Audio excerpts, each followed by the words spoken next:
uncertainty in Pakistan spell political opportunity in Kashmir.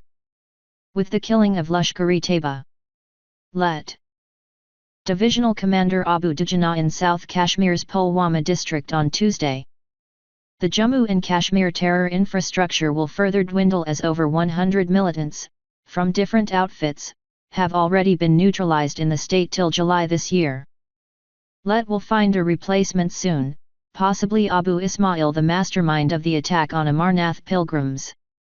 The Pakistani outfit may consider attacking a high-profile target to vitiate the atmosphere on ground to avenge Dujana's killing and to boost the morale of its operatives in the valley.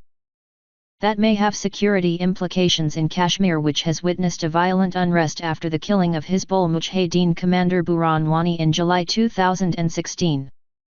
Yet, some other important political and security developments have taken place in last 1 month which may impact the overall situation in the state. First of all, the July 10 attack on Amarnath pilgrims, which proved to be a turning point in the state as people from different sections of society, civil, political, and armed forces condemned the dastardly attack on the innocent devotees. While denouncing the incident, Union Home Minister Rajnath Singh defended Kashmiriyat, syncretic culture of Kashmir, and tweeted that not all Kashmiris are terrorists. Similarly, Jammu and Kashmir Chief Minister Mehbooba Mufti unequivocally censured the killings and suggested that the attack was aimed at disturbing communal harmony in the state. Even the separatist Hurriyat conference leaders disapproved of the violent act against the pilgrims. Reasons aside, the incident united leaders from across the divergent political spectrum, who considered it an attack on Kashmir's syncretic and pluralistic society. The tragedy improved coordination between the alliance partners Bharatiya Janata Party, BJP, and People's Democratic Party, PDP. Post the attack on Amarnath pilgrims, Mufti proactively engaged with the centre and the state BJP leaders to avoid any communal flare-up in the state, whereas New Delhi refuted all speculations of governor's rule in Jammu and Kashmir. As the incident took place in Mufti's political constituency, Anantnag, the PDP found a narrow window of opportunity to rebuild its lost support base in South Kashmir. Various confidence-building measures, CBMs, socio-cultural events, and regular interactions with the student community, among others, have started to take place, which may provide a chance to the coalition government for a political outreach in the state. Second of all, Al-Qaeda's propaganda channel, the Global Islamic Media Front, announced on July 24 that Zakir Musa, a former Hizbul Mujahideen commander, will head the outfit's Nusal Ansar Ghazatul Hind in Kashmir.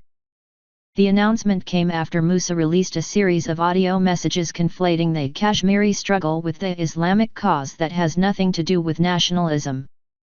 Furthermore, he threatened to behead separatist leaders, especially those who describe Kashmir as a mere political issue and not a religious war for an Islamic state.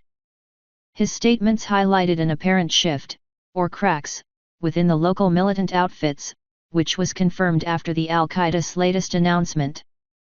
Let alleged that India was trying to label the local militancy as terrorism by implying the entry of Al-Qaeda and Islamic State into Kashmir.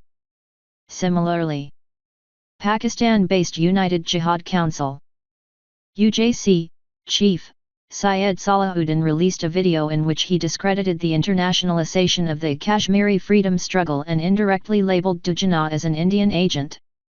More recently, Hizbul commander Riaz Naku was spotted at a militant's funeral, where he addressed the crowd and cautioned the locals that the Kashmiri separatist movement has nothing to do with global terrorist groups. All these highlight desperation among various militant groups that are worried of Musa sabotaging their legitimate violent struggle against the Indian state.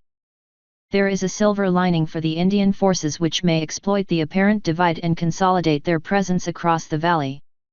Third of all, the recent disqualification of former Prime Minister Nawaz Sharif may spur a slight change in Pakistan's Kashmir policy. There is a growing concern in New Delhi over the military's renewed role amid ongoing political uncertainty in Pakistan.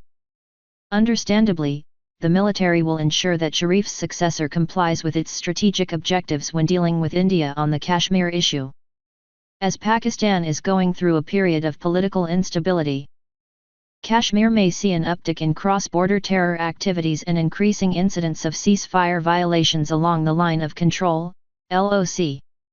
In absence of any visible diplomatic engagement, the current situation in Pakistan will only slightly impact the overall relations between both countries. However, India may consider the current developments in Pakistan as an opportunity to increase its political engagement in Kashmir. As the Pakistan Muslim League Nawaz, PMLN, government is occupied with the ongoing political transition, it may not be able to focus on its propaganda of internationalizing the Kashmir issue. Apart from releasing official government statements on the situation in the valley, the civilian dispensation, with a new interim leader, may not make extra efforts to propagandize its Kashmir-centric agenda. Therefore, with growing political uncertainty and the PMLN government's lack thereof to pursue the agenda, the local separatists may feel demoralized in accentuating Pakistani propaganda in the valley. Eventually, the PDP-BJP coalition government and the centre may fill that void by holding dialogue with local groups and improve inter-regional relations in J&K. Lastly, the ongoing National Investigative Agency, NIA, crackdown on the Kashmiri separatist leaders' funding trail has reportedly impacted violent protests across the valley. The agency has raided over 30 places during its investigation across Kashmir and other cities, allegedly recovering letterheads of terror groups, electronic devices, jewelry, and cash. It is likely the government agencies will continue to tighten the noose around the separatists despite their calls for protests or bonds to take the case of the terror funding in Kashmir to a logic. Conclusion. Taking these developments into account, the PDP-BJP coalition government in Jammu and Kashmir and the centre should see the current political flux in the neighbourhood as an opportunity to back the Indian security forces' recent successes with active political engagement in the state.